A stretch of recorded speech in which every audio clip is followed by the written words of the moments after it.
നമസ്കാരം.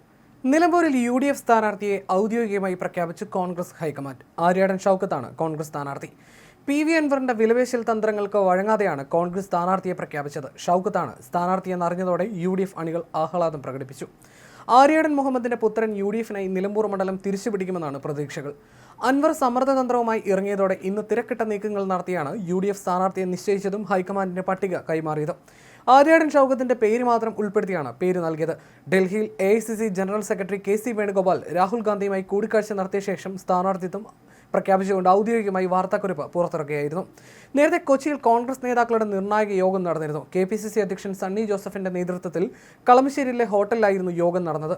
പ്രതിപക്ഷ നേതാവ് VD സതീശൻ അടക്കമുള്ള നേതാക്കൾ യോഗത്തിൽ പങ്കെടുത്തിരുന്നു. തൃണമൂൽ കോൺഗ്രസ് നേതാവ് PV അൻവറിന്റെ എതിർപ്പുകളെ മറികടന്ന് ആര്യാടൻ ഷൗക്കത്ത് തന്നെ സ്ഥാനാർത്ഥിയാകാൻ തീരുമാനം വരികയായിരുന്നു.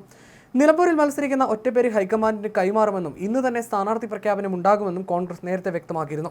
സ്ഥാനാർത്ഥിയായി ആര്യാടൻ ഷൗക്കത്തിന്റെയും DCC അധ്യക്ഷൻ VS ജോയിയുടെയും പേരുകളാണ് ഉയർന്നു വന്നതെങ്കിലും ഷൗക്കത്തിന് തന്നെയായിരുന്നു മുൻഗണന. ഇതിനിടെ PV അൻവർ ഷൗക്കത്തിനെ സ്ഥാനാർത്ഥിയാക്കുന്നതിനെതിരെ രംഗത്ത് വന്നിരുന്നു. കോൺഗ്രസ് ആരെ സ്ഥാനാർത്ഥിയാക്കിയാലും പിന്തുണയ്ക്കുന്നതായിരുന്നു അൻവറിന്റെ പിന്നീടുള്ള നിലപാട്. എന്നാൽ ആരെയെങ്കിലും സ്ഥാനാർത്ഥിയാക്കാനല്ല താൻ രാജിവെച്ചതെന്നാണ് തിങ്കളാഴ്ച വിളിച്ചു ചേർത്ത വാർത്താ സമ്മേളനത്തിൽ അൻവർ നിലപാടെടുത്തത്.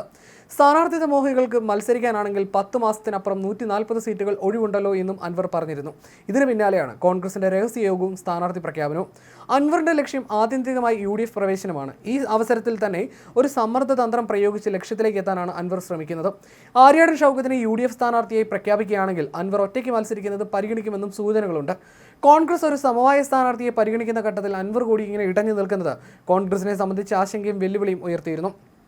ഇടതുമുന്നണി അംഗമായിരുന്ന PV അൻവർ രാജിവെച്ചതിനെ തുടർന്നാണ് മണ്ഡലത്തിൽ ഉപതെരഞ്ഞെടുപ്പ് വേണ്ടി വന്നത്. ജൂൺ 19-നാണ് ഉപതെരഞ്ഞെടുപ്പ്. വോട്ടെണ്ണൽ ജൂൺ 23-ന് നടക്കും. 4 സംസ്ഥാനങ്ങളിലെ 5 മണ്ഡലങ്ങളിലേക്കുള്ള ഉപതെരഞ്ഞെടുപ്പാണ് പ്രഖ്യാപിച്ചിരിക്കുന്നത്. രണ്ടാം പിണറായി സർക്കാർ വന്ന ശേഷമുള്ള 5ാമത്തെ ഉപതെരഞ്ഞെടുപ്പാണിത്. ഇതുവരെ നടന്ന 4 ഉപതെരഞ്ഞെടുപ്പുകളിലും UDFും LDFും സിറ്റിംഗ് സീറ്റുകൾ നിലനിർത്തി.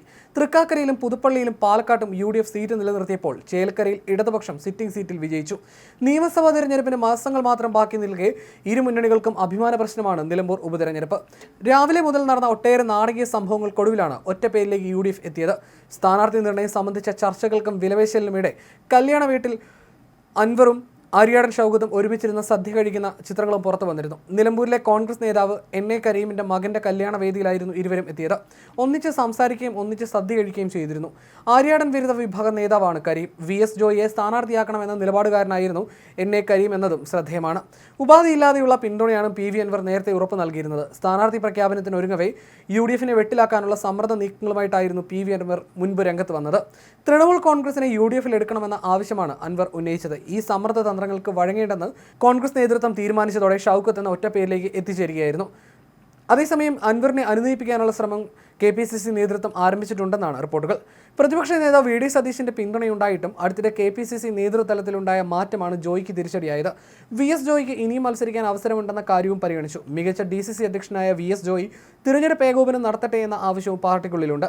ആര് സ്ഥാനാർത്ഥിയായാലും പിന്തുണയ്ക്കുമെന്ന് ഉറപ്പ് നൽകിയ അൻവർ പിന്നെ മലക്കം പറഞ്ഞതിൽ UDFിൽ കടുത്ത അതൃപ്തിയുണ്ട്. KPCC അധ്യക്ഷൻ സണ്ണി ജോസഫിന്റെ നേതൃത്വത്തിൽ കളമശ്ശേരിയിലെ ഹോട്ടലിലായിരുന്നു ഇന്ന് നിർണായക യോഗം ചേർന്ന് തീരുമാനങ്ങൾ കൈക്കൊണ്ടത്.